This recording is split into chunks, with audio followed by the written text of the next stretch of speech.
Hello, welcome back to the channel. Today, we're diving right into how to set up Trello for event planning. This is your full guide for 2025, so let's get started. First things first, create a new Trello board. This will be your command center for the event. You can name it after your event for easy reference. The reason we do this first is because it gives us a dedicated space to start organizing our tasks and ideas. Now that we've done that, let's move on to the next step, creating lists. Lists in Trello act as your categories or stages of the event. You might have lists like to do, in progress, and completed.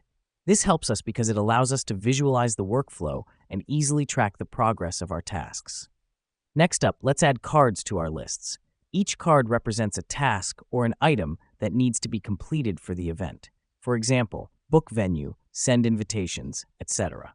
The beauty of cards is that you can add due dates, assign team members, and even attach files. This is crucial because it keeps all related information in one place and ensures everyone knows what needs to be done and by when. Now, let's make use of Trello's labels. Labels are color-coded tags that you can add to your cards.